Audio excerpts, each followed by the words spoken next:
Welcome to the award-winning Dare to Dream podcast with Debbi Dachinger, covering metaphysics, ETs, shamanism, and channeling. Here you will find spiritual inspiration from today's thought leaders, along with cutting-edge insights from our interstellar brothers and sisters and ancient shamanic wisdom. Now, here's a new episode of Dare to Dream with your host, Debbi Dachinger. Welcome to Dare to Dream. It's Debbi Dachinger. Today's going to be a great show because I am speaking with Barbara Hand Clow, who's an internationally acclaimed astrologer, ceremonial teacher, author, and Mayan calendar researcher. Barbara has authored numerous books. She's taught thousands of students worldwide how to navigate the 9 dimensions to lead fuller, more conscious lives. This show, Dare to Dream with Debbi Dachinger, podcast won 3 Talk Radio Positive Change Awards, the COVR Award for Best Podcast, Whelp Magazine named Dare to Dream, one of the top 20 best podcasts to listen to this year, and it's high ranking on Apple Podcasts. So you can find this show wherever you watch your favorite podcasts. Just be sure to subscribe, like, and leave a comment. We really appreciate it. This show is sponsored by Dr. Dane here and Access Consciousness. They do energy work all around the world. If you would like to become a facilitator or take one of their classes, go to drdanehere.com. That's Dane here, HEER.com. Would you like to know your galactic ancestry? You can unlock your cosmic potential with a free starseed video and report. Explore various types of starseeds and uncover your galactic origins. Don't miss this chance to connect with your star lineage. I promise you, I've had a galactic Akashic record reading a few times. It's life-changing to know this information, the real inception of your soul and all the planets you've been to, the kind of work you've done, the kind of people you've been, beings you've been. It is so worth it. Don't miss it. Go to debbidachinger.com/starseed. All the links will also be in the show notes and descriptions. That's DEBBIDACHINGER.com/starseed. And finally, my second interview on Gaia TV with George Noory on Beyond Belief has been released. I would love you to support me and support the show and go there and watch the first episode or the second or both. They're completely different conversations, fascinating stuff that George and I dive into. And I've got a gift for you. So if you would like to watch my interviews and you don't have a subscription, let me give you a free one to Gaia TV. Go to debbidachinger.com/Gaia, GAIA. You will love the material there. Now on to the show. So my guest today, Barbara Hand Clow, is an internationally acclaimed ceremonial teacher and, my goodness, the author of 15 nonfiction books such as The Pleiadian Agenda, Alchemy of 9 Dimensions, Awakening the Planetary Mind, and Revelations Trilogy. Barbara was the acquisitions editor for Bear and Company from 1983 to 2000, and then became a full-time writer, teacher, and researcher. Bear and Company Publishing released the revised 20th anniversary of Alchemy, of 9 Dimensions in October 2024. And what a book it is. Her website has in-depth descriptions of how to do your own Pleiadian activation, offers interviews, and she does an astrological analysis of the 4 seasons as a counseling device. If you'd like to learn more about Barbara Hand Clow, go to her website at handclow, that's CLOW 2012.com. And with that, I welcome the amazing Barbara Hand Clow to Dare to Dream. Thanks for coming on the show today. Thanks for having me, Debbi. Hi. Yeah, it's such a pleasure. This is so timely. I don't believe in accidents. There is information in here that I started coming into my field. And so you went very deep into it.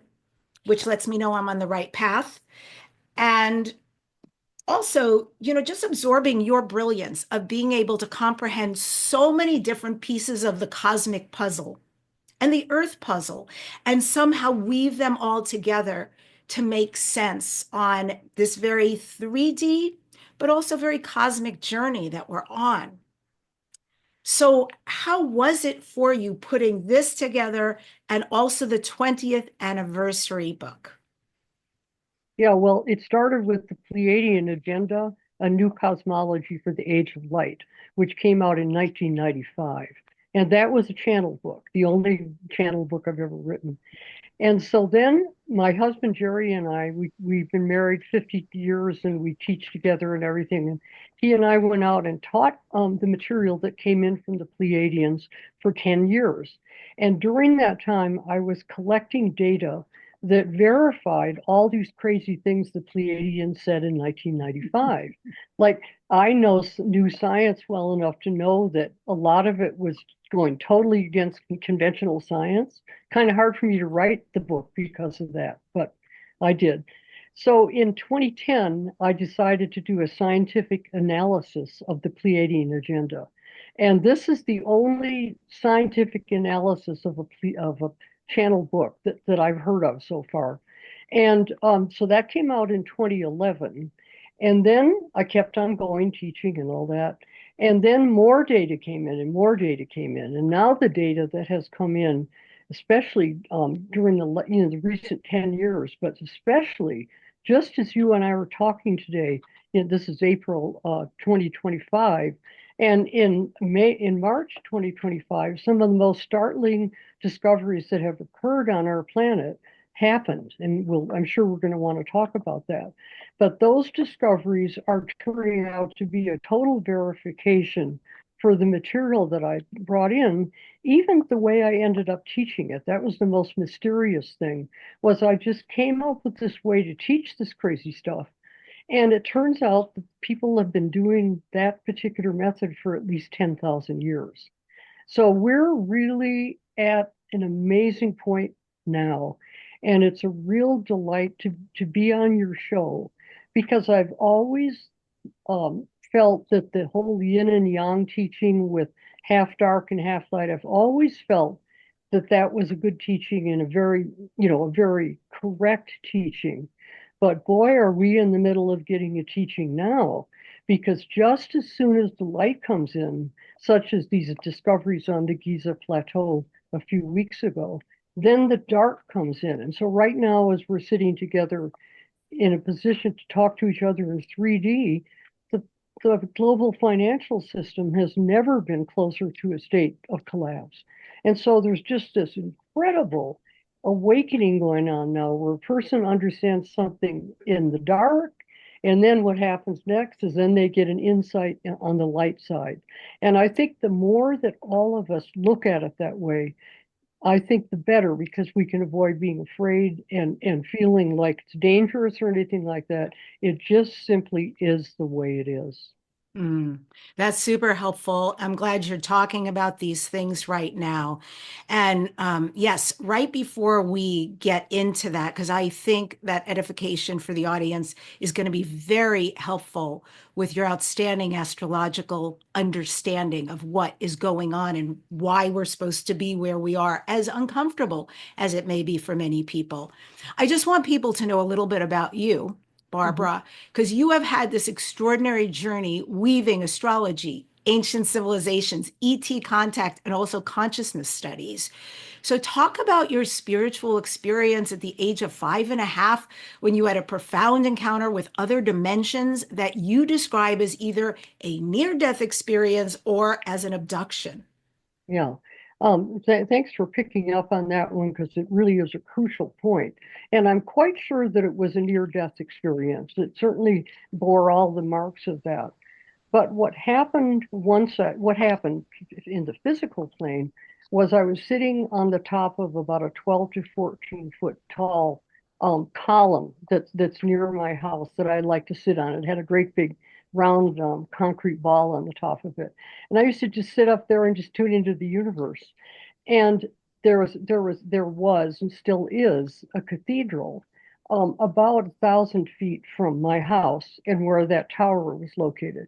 So while I was sitting up there, the bells of the cathedral rang at a very, very loud level. And I just passed out and fell off the column. And then my parents found me like 4 or 5 hours later. In other words, I passed out for 4 or 5 hours. Well, those 4 or 5 hours were actually the most divine moments of this whole lifetime. Because what happened is I went into an ascension process that's exactly the same thing as Enoch described. Now, Enoch was a spiritual teacher and a theologian around 100 BC, approximately, in early Christianity. And he was not allowed to be in the Bible.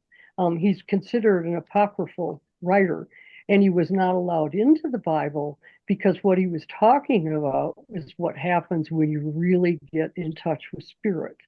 So I went all the way up through 9 to 11 dimensions of consciousness into very, very high planes of consciousness and received a whole bunch of teachings at that point. And then the problem was that I was just not going to be a normal child from that point on. And I can't tell you what those teachings were. I can't remember them. I can remember the experience of going up like that. But at the same time, I think probably a lot of those teachings are coming through my work. But I can't, there's no way I can verify that, you know. So where my work started was my grandfather, who was half Cherokee and half Welsh. He noticed that I was in very bad shape, and he didn't know what had happened to me, but I was in the typical kind of condition that a person is in after a near-death experience, totally disoriented, had no idea why I was here. I didn't know why I was alive. My parents were busy, of course, you know how that is. So my grandfather and my Irish grandmother decided to start teaching me because they felt that I had had an unusual spiritual breakthrough. And they felt if they taught me the mysteries and higher consciousness that I could survive. And I'm sure I wouldn't be here if it wasn't for them. So I went to their house, which was 8 or 10 miles away, 3 or 4 weekends a week, starting at age 6, basically, and then until I was age 17 when I went away to school. And so I received the Cherokee records from my grandfather because he was a Cherokee record keeper. And then my grandfather was also a 33rd degree Mason.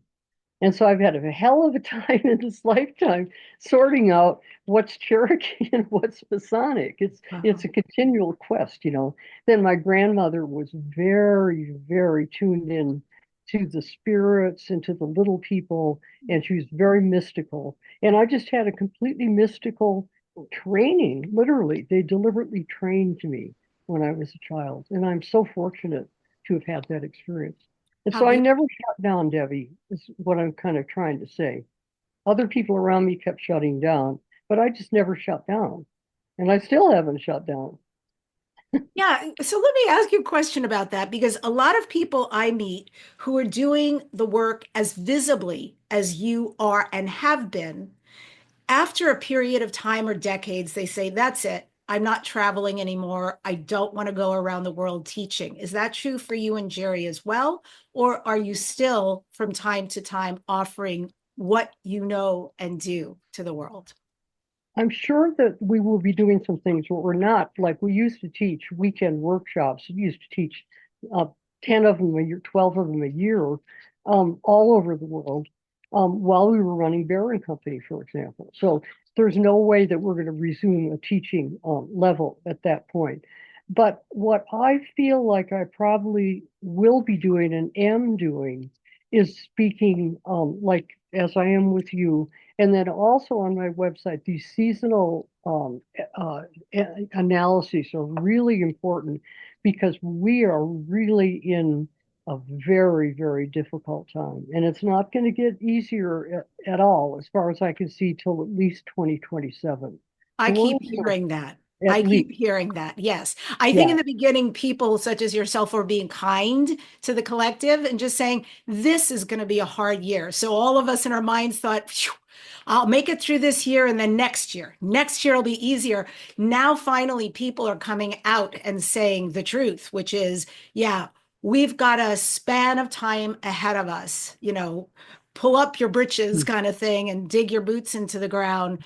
And I do think that those of us who are in the spiritual path will have it a little easier because we're used to digging deep and growing and looking inside, doing the shadow work, doing the projection work, seeing what's ours, being responsible.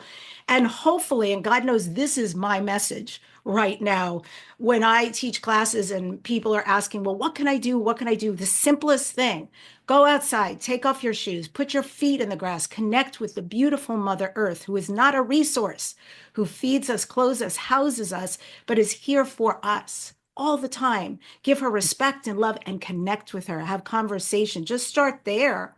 And then you can build it to connecting, like literally allowing the cosmos to flow through you and the earth energy to come up. And that is the most beautiful practice. Yes, I So, totally agree with you. And I think it's great that you're doing that. And I also think that more and more people are going to be doing that because mhm, it's the only solace right now. mhm. 3D, the third dimension, linear space and time, is literally cracking into pieces at this point, and especially in the financial markets. And what I'm experiencing with that, I don't necessarily think it's going to be easier for those of us who are also teachers. Because the more we open up, the more we are accessing complicated and intense, That's interesting. frequencies.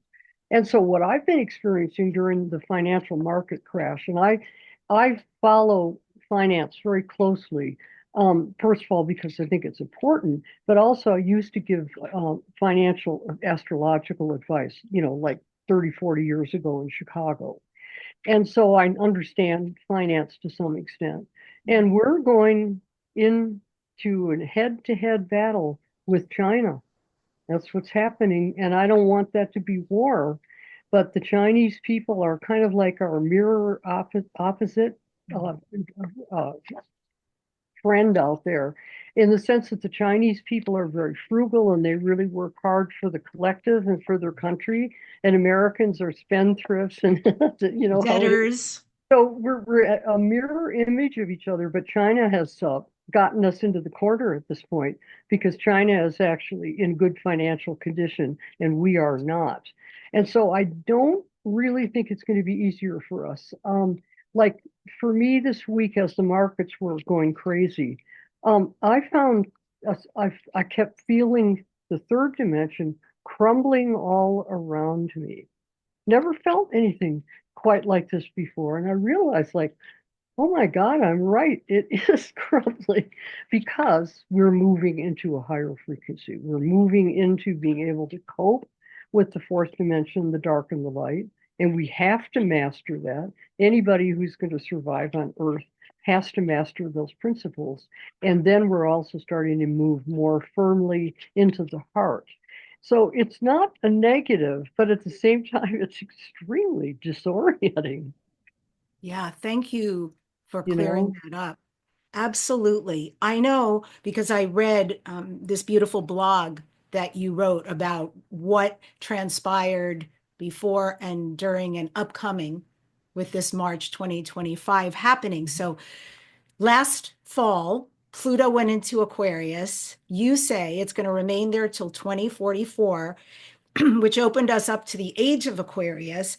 And Mhm. in this online article, I just want to quote what you said: Spring Equinox 2025 is a profound moment to sort out your intentions for the year and then meditate to find your balance. Do not miss this special opportunity because the energy you create for what you intend this spring will hugely ease the normal stresses that will arise during a year of such profound evolution. Can you elaborate on what that means for us as individuals as well as for the collective? Well, here I almost put us and the collective together in a way, because what I wrote about in that the larger theme in that spring equinox analysis is the issue of going beyond control by science. And I even used the term at one point, scientific fascism, which really surprised my daughter, who's very scientific. But what has happened is science has taken over, insisted it knows everything, it's got everything all figured out, going to make a wonderful world for us. And then we're dealing with COVID-19 and vaccinations and people, elder people, and so on and so forth. I don't need to list, In other words, science is really creating a wonderful world for us, isn't it? Including too many satellites in the sky. And now they're starting to fall into our dimension. And we don't need, fortunately, everybody is very, very aware of these things. So with the collective mind and with the individual, what's happening is the other side of science. Science has been it's been almost like the COVID-19 thing, where you're either vaccinated or you're not. And if you're not vaccinated, you're not right. And if you do get vaccinated, so on and so forth. And so now that the spiritual aspects of science are coming back to us, what's happening is we're going to go through a great fusion of the left and right brain regarding scientific consciousness. And scientific consciousness is very important for us because it's what makes us self-reflective. It's what allows us to look at an idea or a concept for a long, long time to really understand it in a deep way. That's just a very fundamental part of being human. And so whammo, as you know, and I know, according to Indian tradition, the Kali Yuga just ended at the end of March, as well as Neptune going into Aries. And so now what's happening is we're accelerating exponentially in this process of this scientific awakening. And so what do we get? But an announcement in mainstream news on March 20th of the discovery of subterranean structures under the Giza Plateau. And then I jumped right into it big time. And this is part of what I want to talk about today, because I had been studying the issue of those structures under the Giza Plateau for 40 or 50 years in Egyptology. And then also I had discovered by reading the information by Radu Sinamar. This is Transylvanian Sunrise. And this is information about structures under the Busegi Mountains in Romania. And so once the thing on Giza hit, once the announcement from Giza hit, those of us who were following what was going on in Romania just went, oh my God, this is the same culture. The Egyptian part of it is the part that goes from, there's a tunnel that goes from Romania all the way under the Giza Plateau. And we started realizing that we now had at least two places on this planet where this technology was being discovered.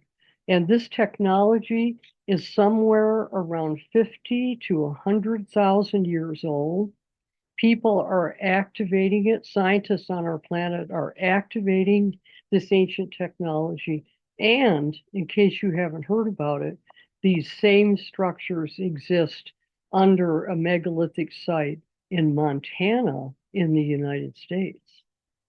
So we're having this just incredible breakthrough. And I had heard about the Montana site because of the megaliths there, dolmens, huge standing structures on the surface, but I had not heard anything about the area underground. But it turns out that this ground penetrating technology that uses satellites has also studied the underground area under this site in Montana. And so now we realize that we have at least three places on this planet where this ancient technology, and I do think the dating of 50 to 100,000 years is correct. And we could go into why, certainly that's what most people believe is going on. For example, under the mountains in Transylvania, under the Busegi site, the rooms have different benches in them and different ledges and different things, tables, things so that people who were working with the technology in those rooms have a place to sit or a place to write, whatever. Those are all designed for beings who were 9 to 15 feet tall. So this is very important tip because this takes us back to some of the Native American wisdom that I received as a child, which is we were taught that way, way, way before our time, there were giants in America. And the bodies, of course, have been dug up all over the place in Italy, in America, all over the planet.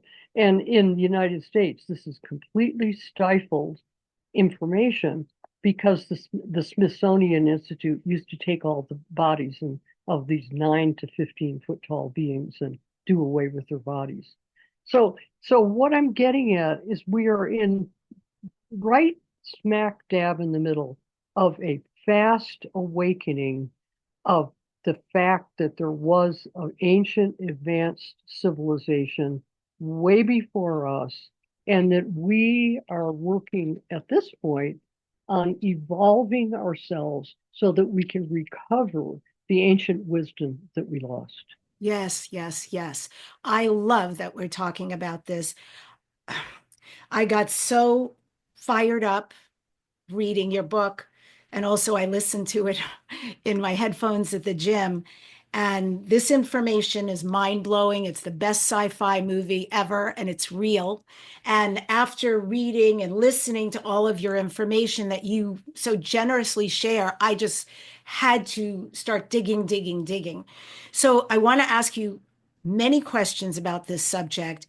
The first question is, when we talk about these 9 to 15 feet tall beings, is it assumed or thought that these beings were the Anunnaki, or is there another species that is attributed with having been in this area underground originally?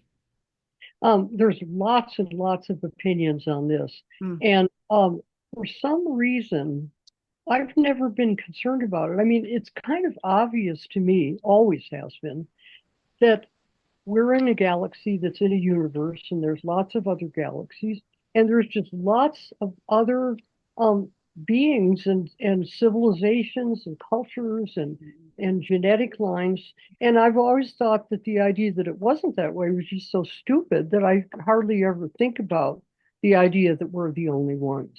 Right. I do think there's some really interesting issues that come up about the size of these beings and the size of these structures. Like, how come we're, sometimes like wonder, well, how come we're smaller now, and how come the spaces we live in are smaller, if you know what I mean? Something has happened on this planet, certainly from an evolutionary genetic point of view. And that's been just aggressively covered up.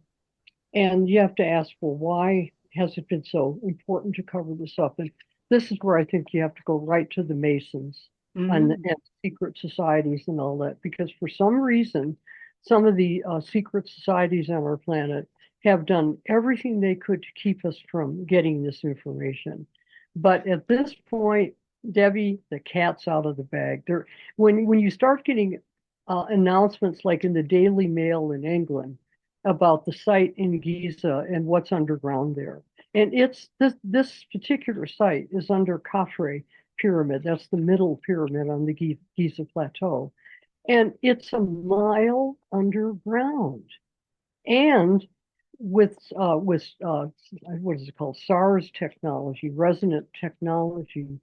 The same type of structures are under the Busegi Mountains in Transylvania, as I said. Now it turns out they're under Montana. And this is north of Helena, by the way. And then I also think that it was under Iraq. Now, let's go back to the invasion of Iraq by George Bush. And supposedly they were going to invade Iraq because there was some kind of dangerous technology in Iraq, right? Remember weapons of mass destruction? Absolutely, yes. Yep. Well, what I found out by studying Radu Sinamar, he's the author of Transylvania's Sunrise and 7 other books. And what I found out was that the Americans got pictures. They were using the SARS technology also and scanning the Earth, and they found structures like the ones under Buseji. They found those under Iraq.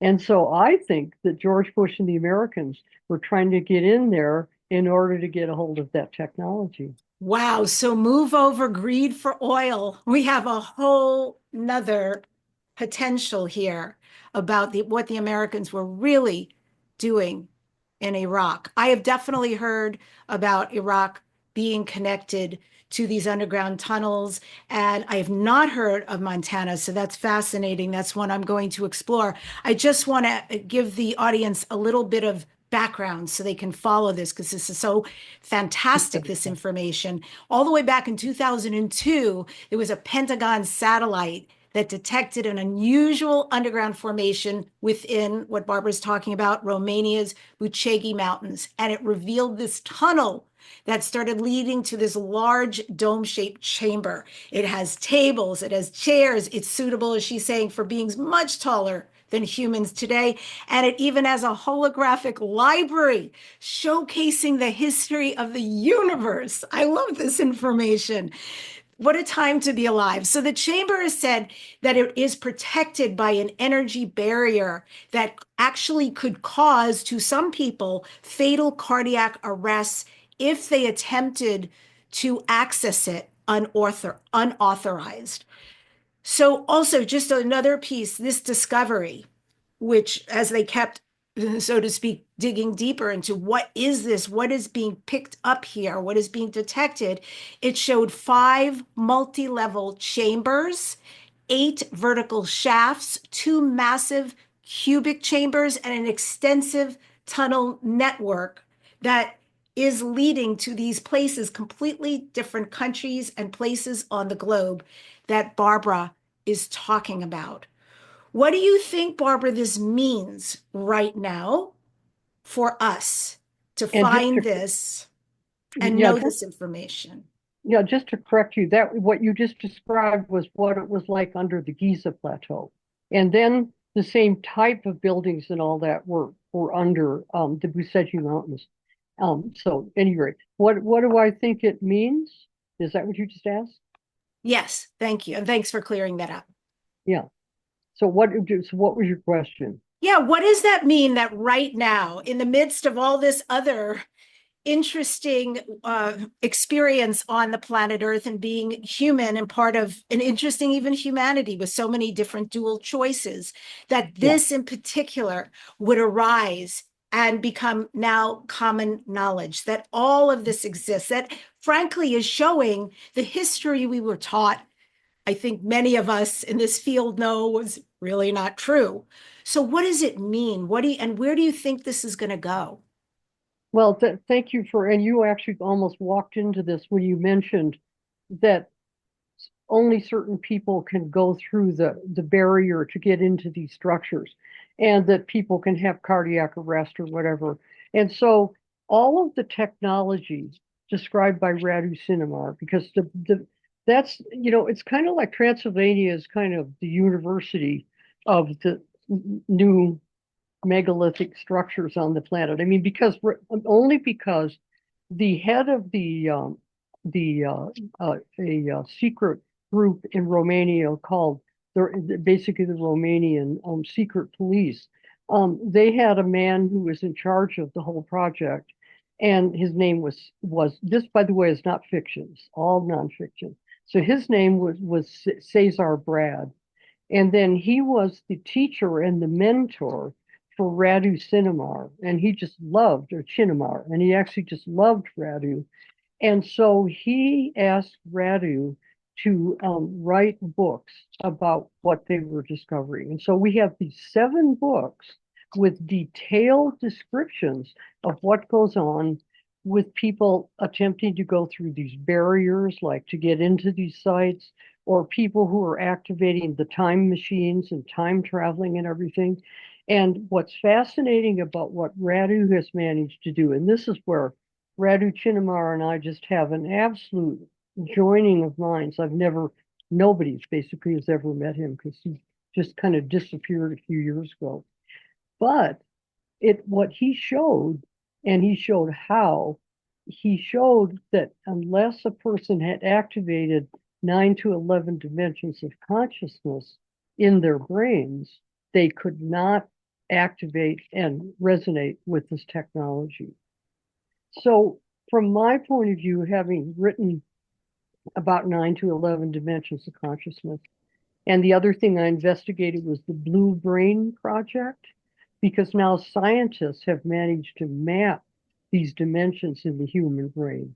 In other words, Debbi, we are 9 to 11 dimensional resonating beings. And if we develop and activate those levels of our consciousness, then we are able to interact and interface with this advanced technology. And I think the reason that it has been discovered now is because now it's time for the interaction. And can you imagine the levels that we go to? Like for example, I love reading physicists, just love physics. And basically, back in 2012, when they discovered the Higgs boson particle in the particle accelerator in Switzerland, that discovery, right at the end of the Mayan calendar, verified superstring theory. Superstring theory is the mathematical method for working with dimensionality. And so then what happened in 2012? Physicists haven't done anything with this. In other words, they owed it to us to start helping us understand that from the point of view of physics, our reality functions by dimensionality. And so now what's happening is it's coming forth with archaeological discoveries. And gradually people are going to wake up and realize, what is it we're looking for? If you are going to have a total interface with your planetary system and your galaxy and your journey in this universe, if you're going to have that, you need to awaken multidimensional consciousness. So that's why this is happening. Yeah, this is very powerful. I guess two things that are coming up. First of all, I learned, and I don't know if you know this, but I thought this was fascinating because you mentioned, where did Radu go? So he was supported to write these books. He put them out in the world, and they were translated by Peter Moon into English. And so where is he? But did you know that Radu Chinamar is actually a palindrome that translates into Romanians with a gift? Hmm. Hmm. So we may never know really who he is. Well, And actually, see, we do know who he is because this is not fiction. These books are true. And anybody who really studies them eventually comes to that conclusion. And as I understand it, what happened with Radu was that he learned what he wanted to learn and became omniscient.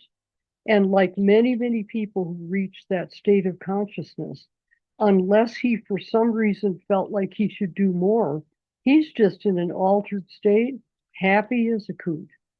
In other words, he gave, I know I'm giving my gift, and I know there's going to come a point where I'm going to be done with what I'm giving.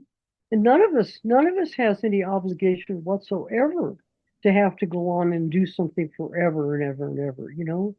So I think it makes perfectly good sense that he's just sitting someplace meditating.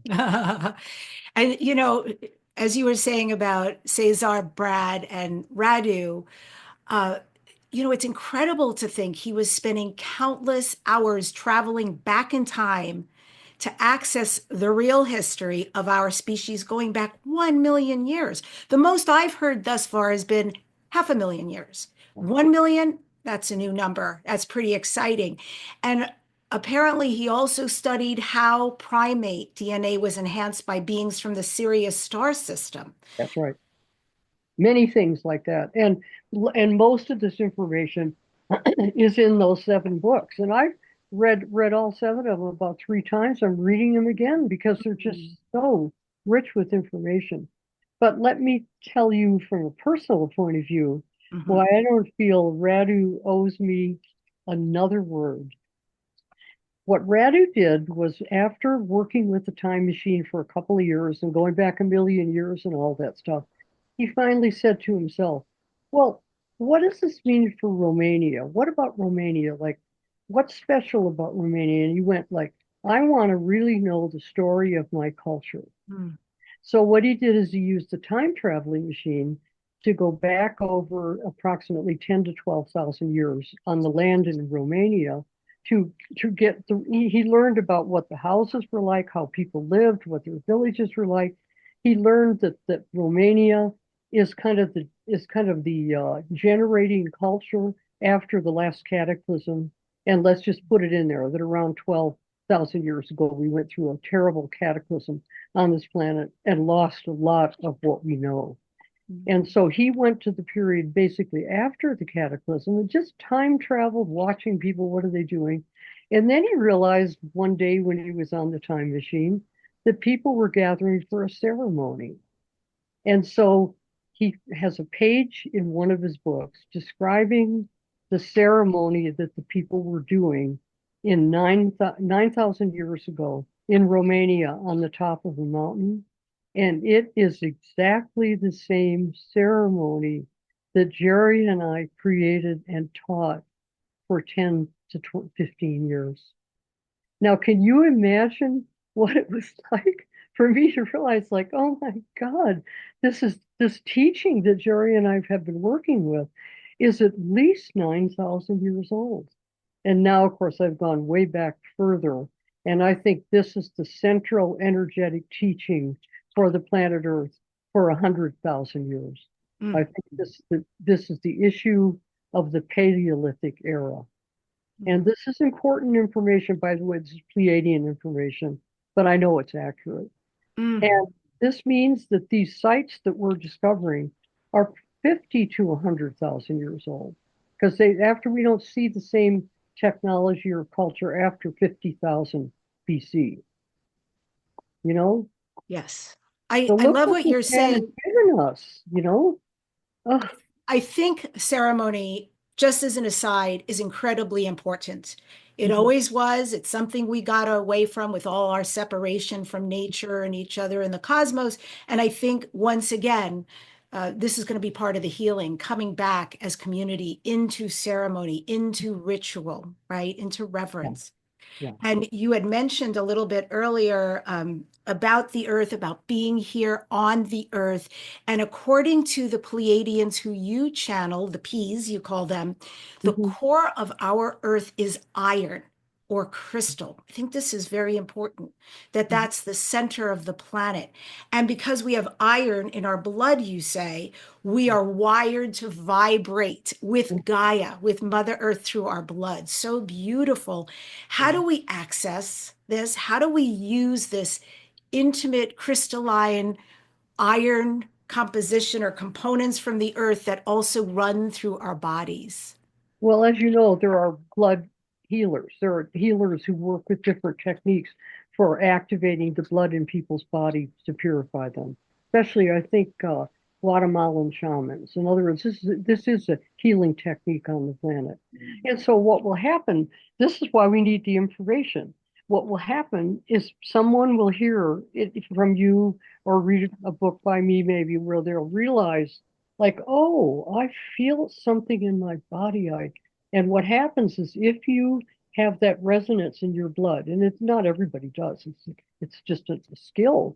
Then what you're doing is you're resonating with the iron core crystal in the center of the earth. And the iron core crystal is the source of the Akashic records for our planet. So what happens is you can go into that iron core crystal and you can receive the information from the Akashic records. And medical intuitives can do this. These are all shamanic and ancient techniques that have just been lost that are coming back at this point.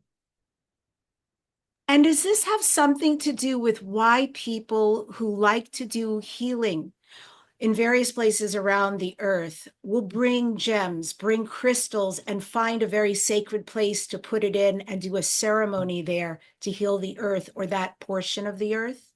Sure. And I work with crystals constantly, of course, Mm.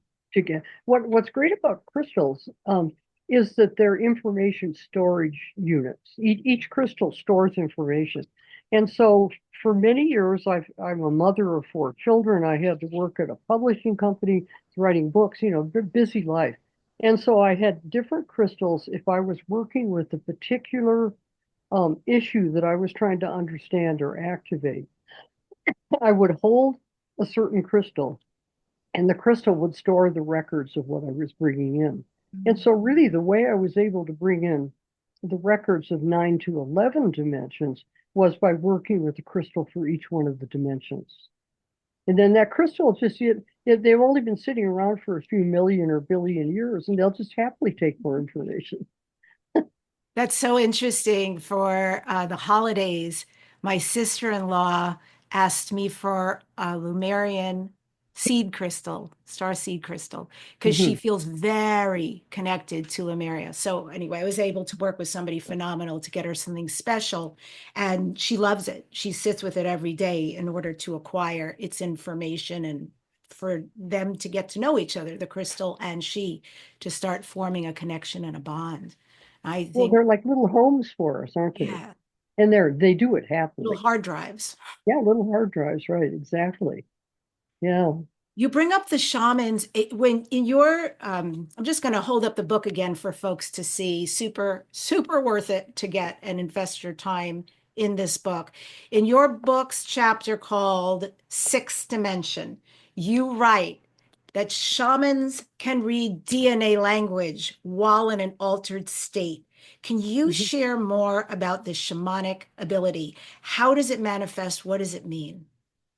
Well, to tell you the truth, anybody who starts working with the sixth dimension intentionally is going to find that they have all kinds of skills all of a sudden. It's almost like a whole data bank goes into your body and into your consciousness because the sixth dimension is the ideal form of an individual being or an individual animal, individual human. And the sixth dimension is what holds us in form in the third dimension.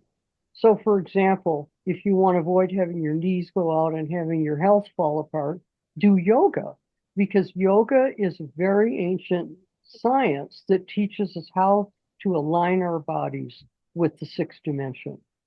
So you're going to automatically, if people start working, and see, that's what this book is really for, is to help people start realizing, like, hey, you can get into the sixth dimension and play there and tune into it and feel it and experience it. Anybody can, because this is how we are wired.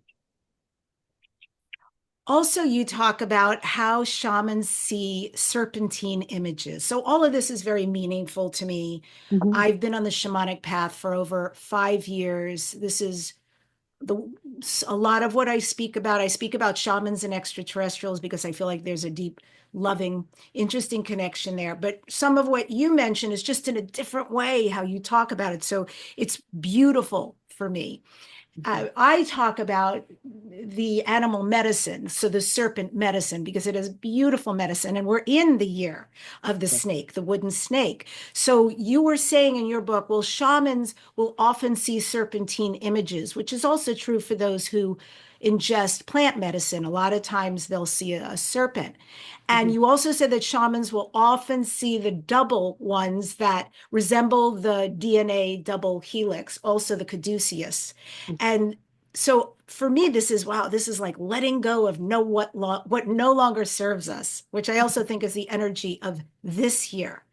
Um, what is the deeper meaning to this shamanic ability or the reason why they see these doubled serpentine images Mhm. and the medicine that brings? Mhm.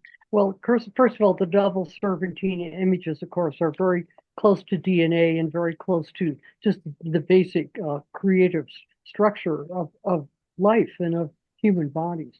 But let's just shift it a little bit, Debbie, and say, okay, You're sitting there right now next to that really beautiful plant, and you're in the third dimension. But you also, this is where shamanism gets to be so interesting.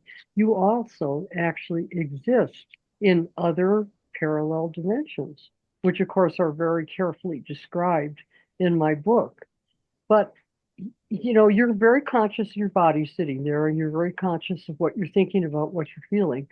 As you work with yourself more and you understand the qualities of each one of the dimensions, you can be right here in 3D, totally present, and you can absolutely be in the fifth dimension, the sixth dimension, seventh dimension. You can do that. And it is really, really fun. It's the technology that the Italian scientists developed in order to get underneath the Giza Plateau and in order to create images of the structures.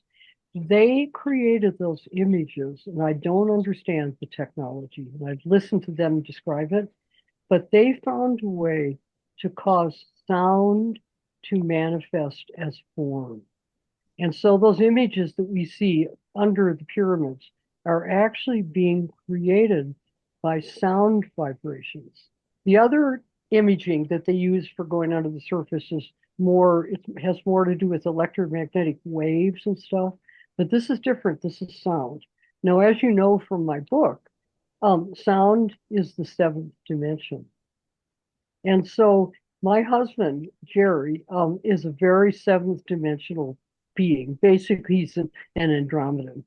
And it's fascinating to watch him listen because I can tell that he's in the seventh dimension. And I find it very hard to get there personally. Well, I have hearing aids, so that doesn't help. Absolutely fascinating. You know, when you say this, that sound creates matter, Mhm, it reminds me of Nikola Tesla, who mhm, said, if you want to know what the keys to the universe are, think about sound and frequency. mhm, I mean, mhm, this yeah. was such a brilliant man. Oh yeah, definitely, definitely. And earlier, Barbara, you were talking about your wonderful grandparents who essentially saved you at a time when you really needed someone to step in and usher you into this wisdom. Mhm. You became his successor in transmitting Cherokee wisdom.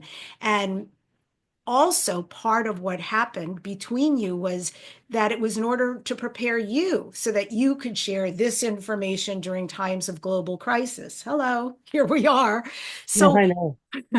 how does this recovery of ancient wisdom that is now within you need to play out right now? Can you share some things that we can do? You've talked about yoga. Obviously, reading your book and doing some of these meditations that you describe here. What else can people do right now that the Cherokees wanted us to know? Well, okay, Grandpa was a record keeper.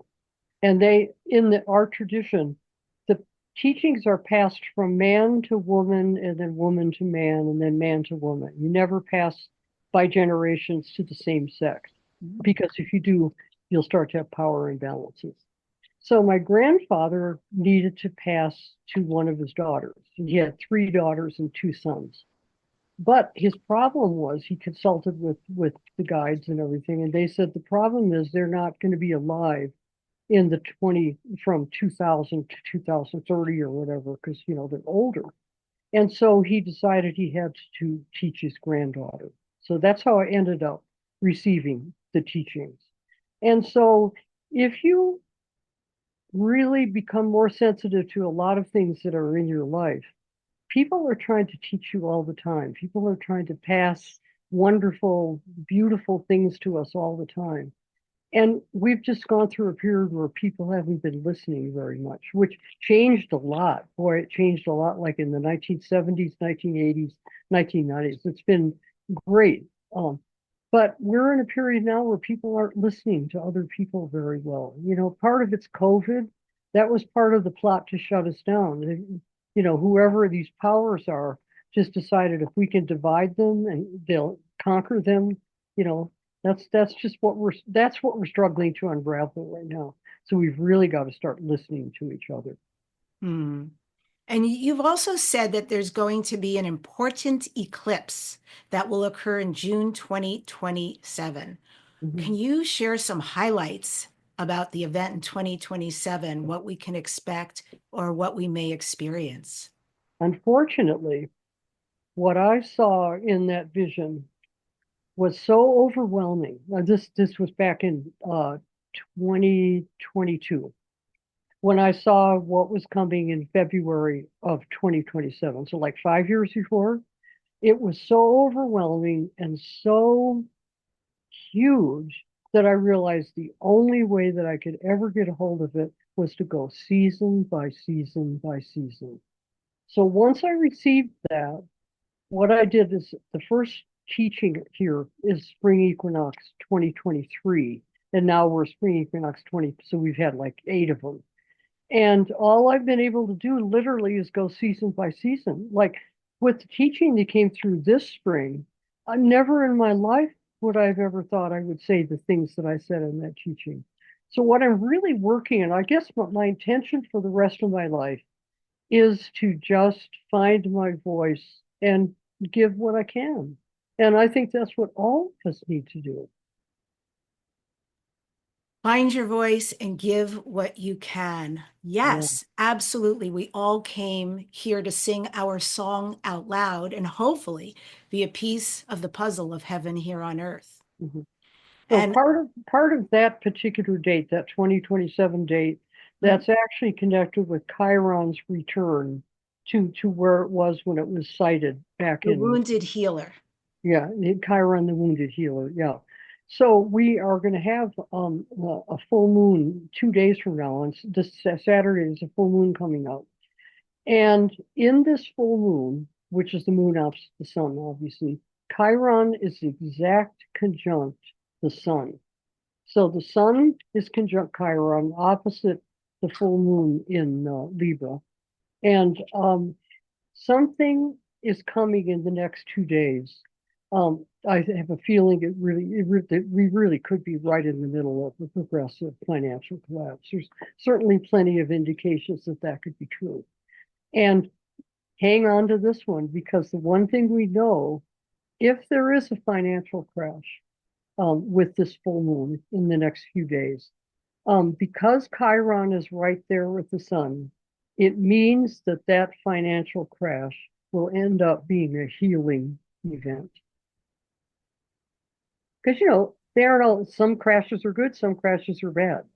But if it happens with this full moon, you're going to know that you're going to be able to look at the whole thing and go, okay, I'm going to help my neighbor, I'm going to help my friends, and we're going to get through this. You know, Amazing. yeah. I've heard a lot of predictions around this time-ish talking, and when it comes to finances, I've heard it brought up about the banks. Mhm. And so this prediction you're saying around the full moon, the possibility here around finances and the crash, would it also impact our money in the banks Oh, specifically? sure it will. Sure it will. Look, we all know. Let's get real about this. Everybody's pretty shaken up right now because you can't not see the truth of what's going on. It's happening. Yeah. Yeah. So Yeah. I just wanted to bring that up because I wish I could tell you something about February of 22. I'm just going to have to get there season by season. Hmm. All right. Well, we'll stay Whatever's tuned to going you. on is just amazing. Well, so in order to do that, folks should go to handclow2012.com. Yeah, and just follow along. You can subscribe to it, and I don't charge. I never charge for any of this stuff, but it'll come to you 4 times a year. Your name will never be given to anyone else, and or you can just dial it up when the equinox comes. Go to the website and see what it says. Either Hmm. way, Beautiful. yeah. Well, you talked about what you like the rest of your years to be like, your legacy to be like, and the best you can do at this point, and all of us can do. This is Dare to Dream. So, Barbara, what do you next dare to dream? What are your future goals? Um, I'm going to go visit the site in Montana now that I know. And I can't say when, or anything like that. But I've been able to get through to the guardians there. And I'm going to see it's possible. The Romanians, a group of people in Romania tried to get Jerry and I to come to Busegi to do an activation in 2011.